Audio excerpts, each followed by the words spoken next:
Hey everybody, this is Greg-Petix, founder, curator, docent, and gift shop employee of the Petixonian Institute of Comic Book Studies. Today we're going to be looking at Epic Illustrated, number 15, the December 1982 issue. We start off with a cover from Boris Vallejo. It's interesting to see here. Boris Vallejo usually... I'm not a big fan of his stuff because he's amazingly talented, amazingly skilled. He can draw amazingly photorealistically, but sometimes it's too much, where there's no, I don't know, it's like looking at a photo, literally sometimes.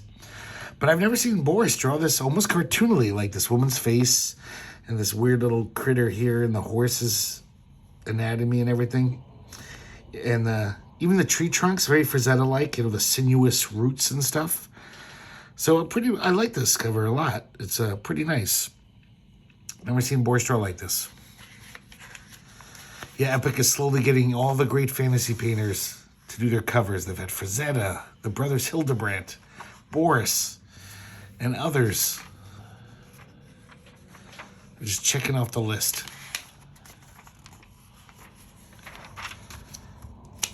Okay, we got the little opening stuff.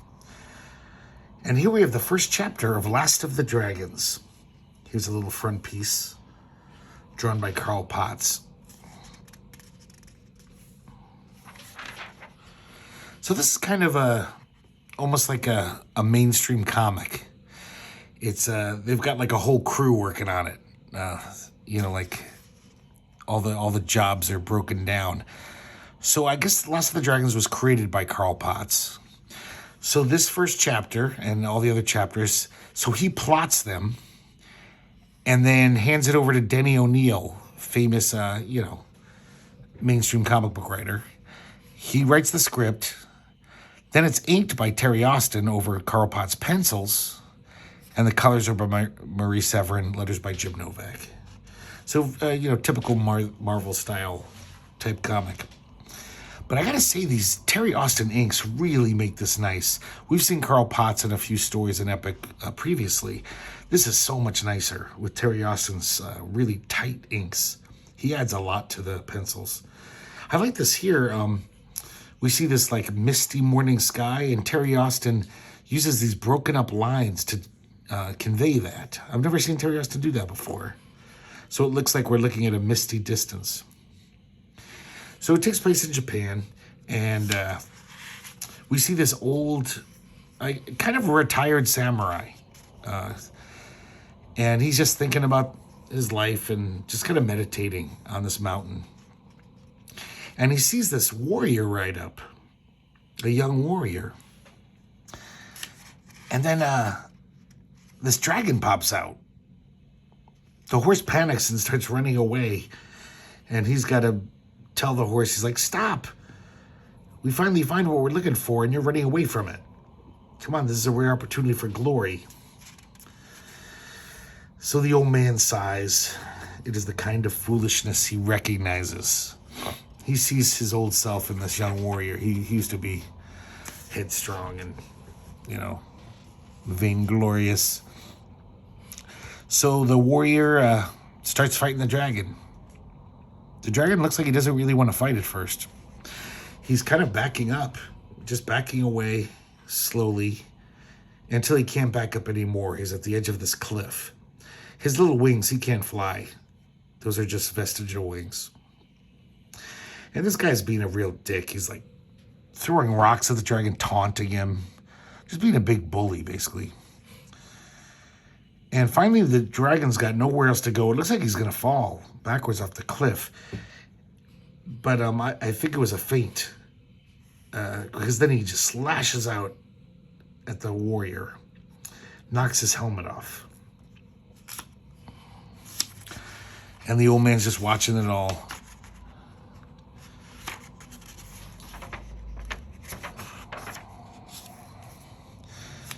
And the dragon goes on the offensive. But the warrior is skillful, too skillful for him, and he kills the dragon. The old man sheds a tear. So the warrior lifts up, chops off his head, the dragon's head, and Basically, that's his trophy. He wanted this dragon's head for a while. I think we might find out why, if there's a specific reason, or maybe we'll never see this guy again. I can't remember. That's for next issue. So he rides off. And the Shinto priest shows up. He's like the keeper of the dragon. The dragon is his charge. He's from the local temple. And of course, he sees the dead dragon. He's crying. He's grieving. And when the old man shows up, he says, "Did you do this?" And the old man says, "I didn't, but it's something I might have done it in my past." So he wasn't a very good guy, we're finding out, It seems like he's redeemed himself at his old age, but he has a past. And, they're talking about the dragons, how gentle they are, and just such noble creatures. And they take off from each other. The old man goes back to his cave, and he draws the dragon. The priest, meanwhile, heads back to his temple. And as he's on the outskirts looking at the temple, he can't believe his eyes. All of his fellow monks are engaged in weapons practice. And all the dragons are being equipped with sharp weaponry so they can fight better. They're supposed to be a peaceful, nonviolent temple. So he's like, what the hell's going on? And the dragons are training in battle here. They're learning how to fight. And he literally finds it obscene, he says, because this is just so wrong. Dragons are, gentle, peaceful creatures in this world. And he's just crying with just shock. And then it says, "Something terrible has begun," which we will find out next issue. Something terrible has begun. Here we have Patriot by Bob All. We've seen Bob All before. He's the guy who draws really cartoony, really kind of zany, but his stories are always darkly satirical, kind of dystopian, usually sci-fi, and they're kind of harsh. So we have this narrator. He's this dude who's a military police guy in this fascist future, and he's talking about how things came to be. Basically, the Earth government started telling people that there was aliens and they're ready to attack us. And they convince everyone that these aliens are going to attack at any minute, and we have to get ready. We have to build up our military might and basically declare martial law so everyone can help fight these aliens. It's going to be the fight of our lives. And it's very much like the Iraq War, the weapons of mass destruction thing. They just keep telling everyone, we have solid proof that these aliens are about to attack. So everyone's completely scared, and so they're just sure, let's sign the Freedom Act or whatever, martial law, and basically everyone gets drafted. Almost all the adults are drafted. And everyone else has to work in defense factories. So basically it's just, it's really good for the economy. And his brother gets drafted when he's 15. That was the legal draft age back then. His brother gets killed in combat. So this kid enlists when he's 13. He takes a fake ID, his brother's fake ID. But basically, he never fights the aliens. He's basically always fighting these anti-war demonstrators. He's a military police, bully boy. And a lot of people think it's bullshit. They still haven't seen any aliens. And they realize that this could just be the Earth government's excuse to take over everything and have no dissent anymore. And this guy's totally into it. The narrator is just, he's a patriot. He's just like, these stupid hippies. Why won't they get with the program? The wartime economy is great. Everybody has jobs. So we're not going to let these loudmouths, fuck everything up. So he's busting heads. That's his job, basically. Busting these hippies' heads. And it's almost like a civil war is happening. Because more and more people are angry. The military, the government decides to turn the military over to artificial intelligent computers. And that makes people even more pissed off. But with the help of these AI computers, they wipe out all the resistance, which is a lot of people. I mean, it's a massacre. This guy's happy about it. I mean, he's just like, all those troublemakers are gone now. But then, he realizes, he's just thinking to himself, he's like, what's weird? After all these years, I still haven't seen an alien invader. Come to think of it, I haven't seen any people for a while.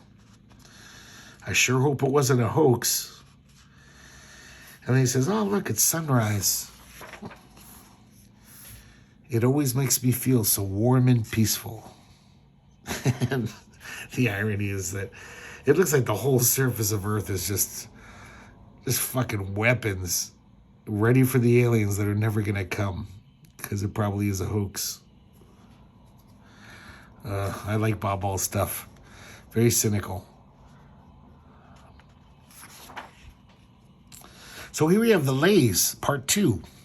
A few issues ago, The Lays appeared from John Bolton and co-written with Graham Marks, I believe his name is.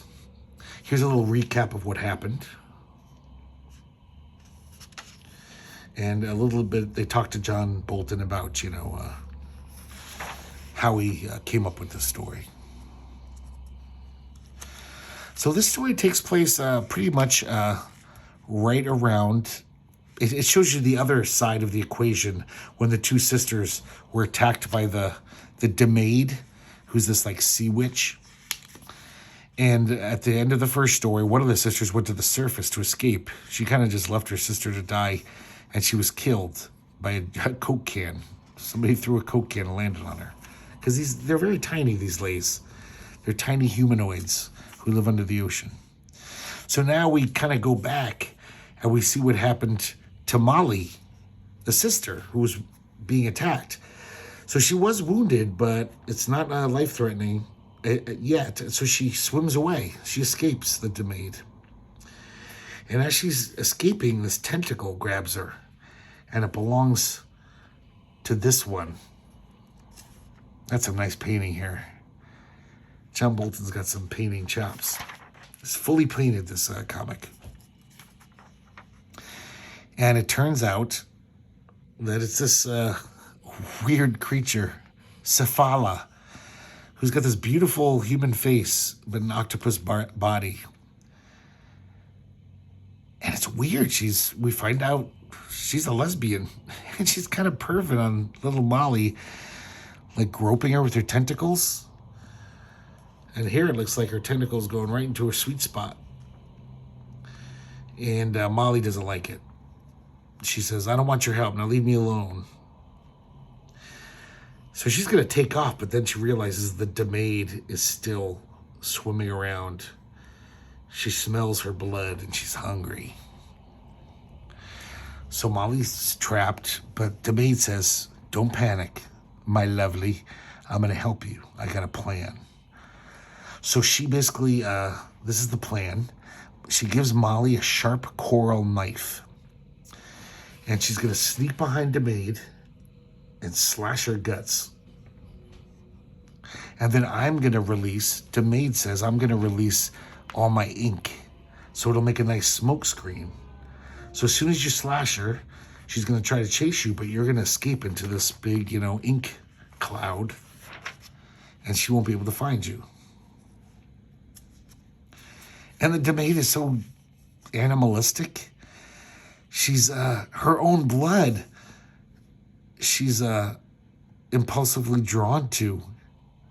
And she starts tearing at her own wound. And she kills herself. That's how stupid she is. She's like, food. I smell blood. So Molly actually uses the ink cloud to escape her as well, Cephala. She's like, I want nothing more to do with this lady. So she goes to the surface. She's pretty sure she saw her sister heading towards the surface, so she wants to find her.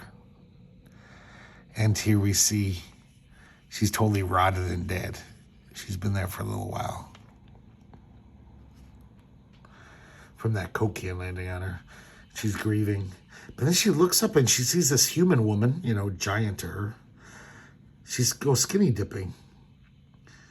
And for some reason, Molly is convinced that this woman is responsible for the death of her sister. It's kind of weird. I guess she's just half mad with grief. So she jumps back into the water and swims back to Cephala. And she says, Molly tells her, I wanted to get you a gift for saving my life. Come see what I found you. And Cephala is just drooling. She's never seen anything so big, so perfect. And Molly says, take it, Cephala. It's yours. So Cephala grabs this woman and is just like kind of molesting her. But I mean, in her mind, she's just being like making love to her. She's all kissing her gently and caressing her with her tentacles. But she doesn't realize the woman can't breathe underwater. She's a normal woman. So while she's macking on her, the woman dies.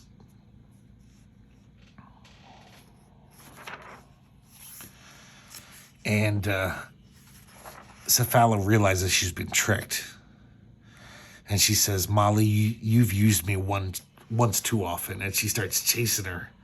And that's how the story ends. We don't know. I can't remember if there's any more lay stories where we find out what happens to Molly and how she escapes or doesn't escape. So who knows? It's still a nebulous ending. Kind of silly stories, these lay stories. The writing's not that good, but beautiful art. So here we have Jim Starlin's Dreadstar. He was one of the lead characters in Metamorphosis Odyssey, the series that ran in the first 6 or 7 issues of Epic Illustrated. And when that series ended, there was a couple of graphic novels that continued the story, focusing more on Dreadstar as the lead. And I guess in a month from now, there's going to be a Dreadstar comic book from Epic Comics, the comics line that's an offshoot of Epic Illustrated. And so this comic is basically a bridge between those graphic novels and the upcoming comic to fill in new readers, I guess. So next month when they pick up Dreadstar #1, they'll know all the background. So as we saw at the end of Metamorphosis Odyssey, Vanth Dreadstar is in this totally new galaxy, 1,000,000 years after, the world he knew has been blown up. At his hand, it was a mercy killing. Him and his cohorts destroyed the galaxy in order to save it. But now it's like 1,000,000 years later, he's in another galaxy, and there's problems in this galaxy. So it turns out that there's this huge struggle, a great war, been going on for centuries, between the monarchy, who's a typical empire, a monarchy, and their enemies, the Instrumentality, a powerful political, mystical, religious order, total theocracy, really bad theocracy, inquisitions and crusaders, and just killing people left and right who don't believe in what they believe. So we cut away to this mining planet that's owned by the Instrumentality. And we see Dreadstar and his friend Eddie, They're undercover. They've got masks on, and they've pretending to be workers at this mine. They're infiltrating it. Eddie, we were introduced to in one of those graphic novels that came out in the past couple of years. So Dreadstar sees this woman who works there, and he kind of stops for a second because she looks like Delilah, someone from his past. So these deacons of the church, they're basically just, bully boys, guards. They say, "Where are your papers? You're not supposed to be here." So Dreadstar realizes the jig is up. It's the time for subterfuge is done, and now it's time for action. So he whips out his sword, kicks the shit out of these guys. But one of the gun's lasers go awry and hits these support beams, and there's a cave-in. Eddie and Dreadstar survive. And then as they're about to leave, they see these other workers. There's some hubbub. And that woman they saw earlier, she's trapped under this gigantic rock. And Dreadstar is, he can't leave. He's got to do something about it. He's a hero type. But then it's kind of strange. Right then, when he's got to save this woman, he starts having flashbacks about his life. A lot of this is story points from the Metamorphosis Odyssey, from the first few Epic Illustrateds. Find out how he got his sword, gives him the strength of 20 men. He has another flashback about what happened in Metamorphosis Odyssey, the whole, making the mercy killing for the galaxy, the doomsday weapon. He helped these characters, destroy the galaxy.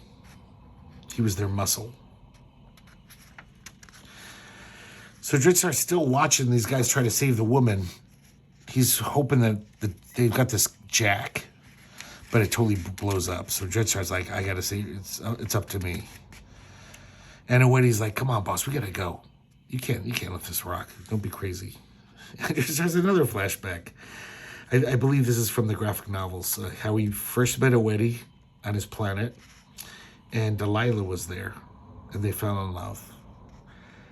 But then, and that's when he met, I don't know how to say this name, Syzygy? Darklock? I'll just call him Skeezix. It's Syzygy. I have no idea. So this is how we first met Skeezix, who's an ex-instrumentality bishop who was sick of the guys he was working for. And he's almost like a sorcerer, though. He's on a higher plane of spiritual knowledge. He can do magic and stuff. So he trains Dreadstar, makes Dreadstar an even better warrior, teaches us some magic, and continues again. And that night, the monarchy attacks, kills the whole planet, basically exterminates almost everyone. All of Eddie's people, the cat people, he's the lone survivor. He kills all of them, and Delilah dies in the attack. So Dreadstar vows vengeance. So it takes him years, but he was able to make King Neller, that's the name of the king of the monarchy, he made him pay for his sins. Because Dreadstar's basically immortal now. He can't die. So he's got all the time in the world to take down these empires if he wants to.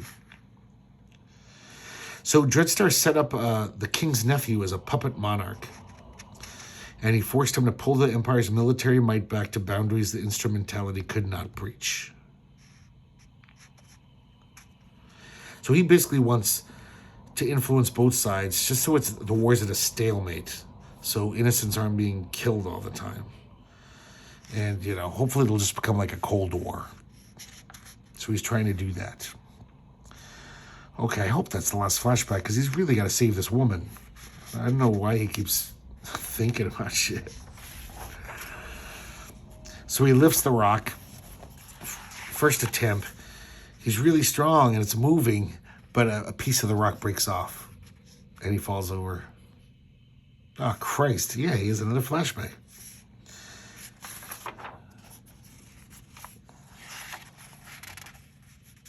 It's kind of interesting art from Jim Starlin, how it's like almost like painted with a pencil. You know, it's like that painted art he was doing, but this is all just with pencil, the shading. And it looks pretty painstaking. But I also think it's like rushed. I think Jim Starlin just wanted to do this as a promo for his new Dreadstar comic.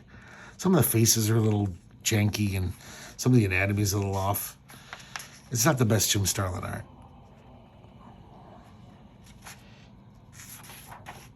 So Dreadstar tries again, and this time he succeeds. He lifts the rock off this woman and saves her. So they take off, and they fight their way through these instrumentality deacons to their shuttle, and they take it to their ship up in space. And Skeezik Starklock comes out, and they're like, Dreadstar, what's our new plan? He says, now we rob a church. So they're going to fuck with the instrumentality hard, starting in the Dreadstar comic.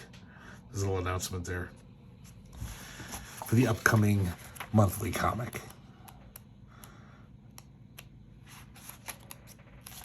Okay, here we go. Chapter 6. I want to double check, make sure I didn't miss anything. Okay, Chapter 6 of Abraxas and the Earthman, the Self. So, where we left off, Abraxas is just, he's knocking over mountains in his rage. He's freaking out. He's in this utter pain. He's mad with pain. And it's just so excruciating. So his only relief is more pain. So he's like bashing his head against mountains and whatever. He's not in a good way. So back in his belly, we see our hero, John Isaac. And last issue, you met this guy, Loon, who underwent the same surgery that he did from the Lexu surgeons. And Loon's nuts. He's just a crazy guy, just singing and dancing. And John Isaac kind of understands why. The sound of Abraxas's, pain-filled anger, it's driving him crazy. He says it's the worst sound. It's like the worst sound you've ever heard. It's like sonic torture. But then something happens because he's under extreme stress. Isaac's aura separates from his body as it has twice before. But for the first time ever, his conscious mind goes with it. So we see this it looks like a fetus. And it's hovering above John Isaac. And John Isaac is just kind of like catatonic. His whole consciousness is in this spirit form. And this consciousness says that he thinks he can relieve Abraxas's pain, at least for the moment. And Isaac releases tongues of living auric energy to lick the wound. And it works. The maddened beast's immediate suffering is eased. He begins to soothe. So now we're back on the planet's surface and we see Captain Rotwang and the survivors of the Yorick. Here's his first mate, Staub, who's still loyal to Rotwang. Here's Falco, the Earthman's head, John Isaac's companion. And of course, Sphinx. And she says, come here. But we might have a way off this planet. And she sees a giant footprint. So some giant aliens are there. And maybe they've got a spaceship that can rescue them. Back in the stomach of Abraxas. Because he's catatonic, Loon takes the opportunity to tie John Isaac up with his own skin. He's been wearing his skin kind of like a hoodie, kind of wrapped around his neck. So he ties him up and puts him in this canoe. And he says, I'm going to bring you to show the others. And so they're canoeing through like the digestive system of Abraxas, going through all of the various stomachs he has. And John sees this starship in there, not like all the other starships, which were like those weird mutant trees that all the captains have in this weird future. It's got dense metal, instead of wood like the other ships. So it's not digesting.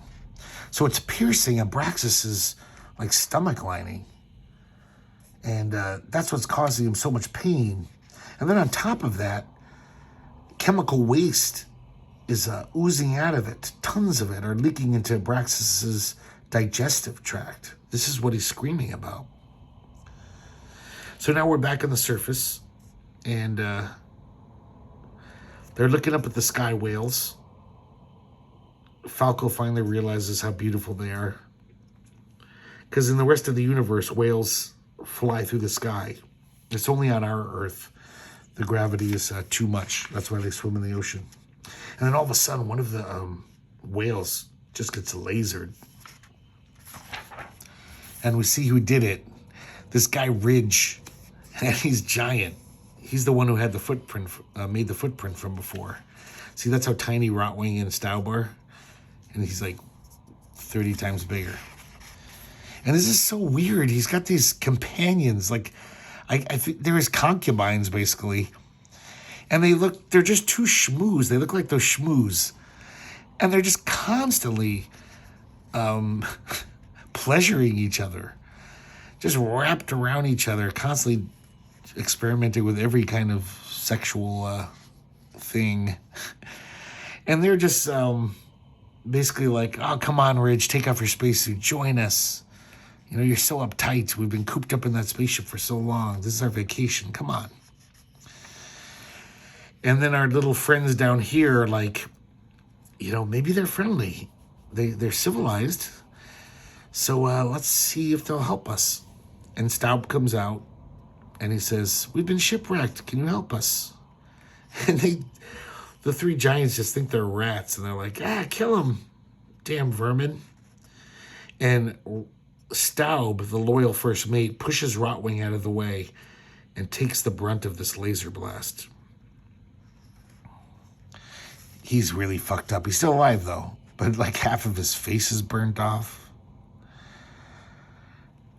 And of course, Rotwing is still just catatonic.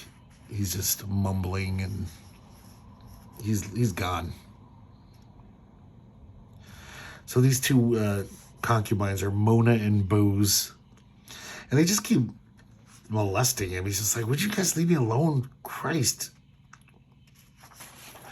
So he gets fed up, and he starts going back on the ship. And they're like, what? We have to leave? We just got here. And the dude is just like, no way I'm going to spend my vacation on a deserted planet with you two sex maniacs. And they take off. So now we're back with our main characters here. And Rotwing just wanders off. Sphinx just lets him. Staub says, you gotta stop him. He can't survive alone. And Sphinx is like, dude, I gotta take care of you. He can find his own destiny. So then Loon takes John Isaac to his community. In one of the stomachs of the whale of Abraxas, there's all these other people who've undergone this Lexu surgery. And they're all mad as hatters. They're all nuts. So they all start mobbing him. And they're just saying self, self, self. And John Isaac's saying, listen up, everybody. The whale is very sick. We've got to work together. But then they just totally mob him. And he goes under. And we'll find out what happens next issue. In the next chapter. Here we have an article about Boris Vallejo, the cover artist. Some nice art of Boris's paperback covers. See, this is what I mean if you see this. I mean, that's amazingly skillful, doing the photorealistic rendering of this woman's face, but it's kind of boring. Like, it looks like you're looking at just, I don't know, a Playboy model, even though it has these beautifully drawn wings and this kind of interesting asteroids and stuff, but it just lacks a certain energy, his art. But I mean, yeah, he's a damn good artist. Just not a big fan of his style. He did the cover for a Molly Hatchet album. Molly Hatchet's first album, they got Frazetta to do the cover. But I guess they weren't packing the stadiums as much, so they had to settle for Boris for the second or third album cover. Here's Boris's cover. Oh, this is the original sketch. See, I kind of like that, just seeing Boris sketch. I wish Boris just drew some comics, in this style. Let's look at the difference there. Oh, yeah. He adds all the painted, beautiful colors. This looks great to me, though. I would totally read a fantasy comic drawn like that. So this is kind of annoying to me, even though, God, this art is beautiful. This is one of the few times Epic has just done an excerpt of a larger piece. And I guess around this time in 1982, Richard Corbin, with the help of his longtime collaborator, writer Jan Strnad, they put out this graphic novel called Jeremy Brood. And this is a little excerpt from it. I mean, it's gorgeous. So this is like early 80s Corbin. And Corbin's really just, I mean, he is such a master at this point. Just this art in total full command of all of his tools, the coloring, everything's so good. I mean, just look at that right there. Just how amazingly realistic that looks. But it still has this level of cartooniness that makes it interesting. It's like a weird combo. They're totally drawn like amazingly photorealistically, like airbrushed, but then the background is kind of just like very simple, cartoony. Excuse me a second. I had to drink some water. Yeah, Corbin's the master. So I'm not going to really get into the story because it's just an excerpt. But yeah, and then Corbin draws these like zany monsters. That could be like a Dr. Seuss character, just a little more scary. And we got these weird aliens. And then look at the backgrounds here, how like sketched in there, but it all works. Like these characters are amazingly painted, the modeling on their faces, and then the sketched in background, and Corbin makes it all work. That guy just had an innate sense of every aspect of cartooning, how to do it well. So that's the end of the excerpt. I want to find that. It seemed pretty interesting. Jan Strnad's a fine writer. I like a lot of his stuff. So now we have a 2-page preview of Epic Comics. And there's the Dreadstar comic, #1. So that story we read is going to lead right into this. Yeah, I bought this right off the racks when I was a kid. I thought this was amazing. It was such a new thing, like that Marvel Comics would be putting out these creator-owned comics with nice paper and no ads. It was something. The second title was Coyote, written by Steve Englehart and drawn by Steve Leialola. That's who does that art. That one was pretty good for a little while, and then Steve Leialola left. I think he never found a good artist after that. Okay, here we go. I love this. This is the second appearance of Zoran Vanjaka's Gedeon Plexus. I love this character. I mean, it's such an obvious, like, Inkle ripoff. Like that whole cyberpunk, Long Tomorrow, Harry Canyon, legacy, lineage. But it's just done really well. These stories are always very clever and fun. So Gedeon Plexus one day is watching a baseball game with his boss. And there's this long-term rivalry between this batter and this pitcher. And his Gedeon Plexus's boss fills him in. It's like, don't you know the scuttlebutt is that the batter has been having an affair with the pitcher's wife for like 2 years. So these guys got more than a rivalry. So the pitcher winds up, it throws the ball, and it completely demolishes his head. It just knocks it off, and there's just a bloody stump left. So everyone, of course, is, Gedeon Plexus is like, oh, he's got to be a robot. But we find out that that's impossible because, it's illegal to have androids or robots in the baseball teams. So because of that, every stadium, every player has to go through this life detector to make sure that they're a living being, not a robot. So they're like, how could this be?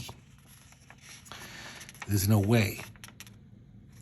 So, nobody arrests him or anything because in baseball this happens. This baseball of the future, there's deaths.